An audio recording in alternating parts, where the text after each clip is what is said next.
5वां अध्याय सृष्टि वर्णन। नारद जी ने पूछा, पिताजी, आप केवल मेरे ही नहीं, सबके पिता, समस्त देवताओं से श्रेष्ठ एवं सृष्टि करता है। आपको मेरा प्रणाम है।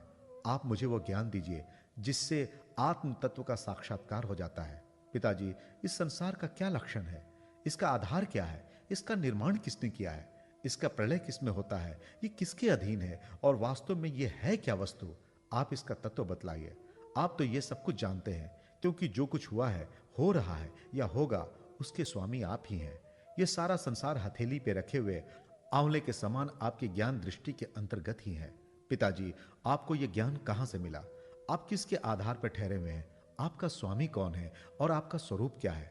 आप अकेले ही अपनी माया से पंचभूतों के द्वारा प्राणियों की सृष्टि कर लेते हैं। कितना अद्भुत है!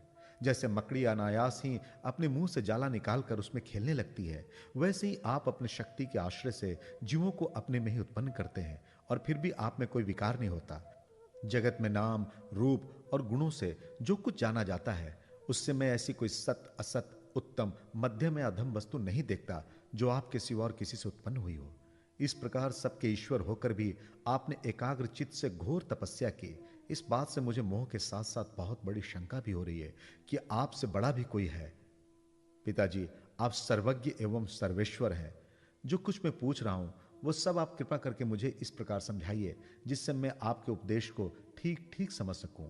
ब्रह्मा जी ने कहा, बेटा नारद, तुमने जीवों के प्रति करुणा के भाव से भरकर यह बहुत ही सुंदर प्रश्न किया है, क्योंकि इससे भगवान के गुणों का वर्णन करने की प्रेरणा मुझे प्राप्त हुई है। तुमने मेरे विषय में जो कुछ कहा है, तुम्हारा वो कथन भी असत्य नहीं है, क्योंकि जब तक मुझसे परे का तत्व जो स्वयं भगवान ही है जान नहीं लिया जाता, तब तक मेरा ऐसा ही प्रभाव प्रतीत होता है। जैसे सूर्य, अग्नि, चंद्रमा, ग्रह, नक्षत्र और तारे उन्हीं के प्रकाश से प्रकाशित होकर जगत में प्रकाश फैलाते हैं, वैसे ही मैं भी उन्हीं स्वयं प्रकाश भगवान के चिन्मय प्रकाश से प्रकाशित होकर संसार को प्रकाशित कर रहा हूं। उन भगवान वासुदेव की मैं वंदना करता हूं और ध्यान भी, जिनकी दुर्जय माया से मोहित होकर लोग मुझे जगत गुरु कहते हैं। यह माया तो उनकी आंखों के सामने ठहरती नहीं, झेप कर दूर से ही भाग जाती है, परंतु संसार के अज्ञानी जन उसी से मोहित होकर ये मैं हूं, ये मेरा है, इस प्रकार बकते रहते हैं। भगवत स्वरूप नारद, द्रव्य, कर्म, काल, स्वभाव और जीव वास्तव में भगवान से भिन्न दूसरी कोई भी वस्तु नहीं है।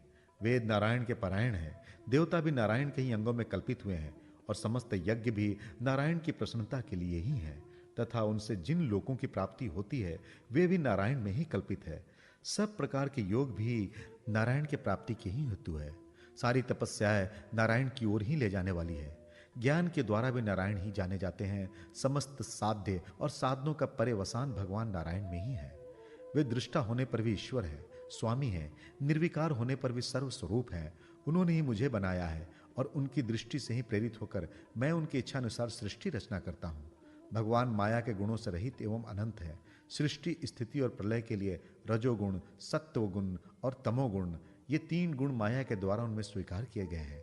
यही तीनों गुण द्रव्य, ज्ञान और क्रिया का आश्रय लेकर मायातीत नित्य मुक्त पुरुष को ही माया में स्थित होने पर कार्य, कारण और कर्तापान के अभिमान से बांध लेते हैं। नारद, इंद्रियातीत भगवान गुणों के इन 3 आवरणों से अपने स्वरूप को भली भांति ढक लेते हैं, इसलिए लोग उनको नहीं जान पाते। सारे संसार के और मेरे भी एकमात्र स्वामी वही हैं। मायापति भगवान ने एक से बहुत होने की इच्छा होने पर अपनी माया से अपने स्वरूप में स्वयं प्राप्त काल, कर्म और स्वभाव को स्वीकार कर लिया। भगवान की शक्ति से ही काल ने 3 गुणों में क्षोभ उत्पन्न कर दिया, स्वभाव ने उन्हें रूपांतरित कर दिया और कर्म ने महत्त्व को जन्म दिया। रजोगुण और सत्व गुण की बुद्धि होने पर महत्त्व का जो विकार हुआ, उससे ज्ञान, क्रिया और दव्य रूप तम प्रधान विकार हुआ।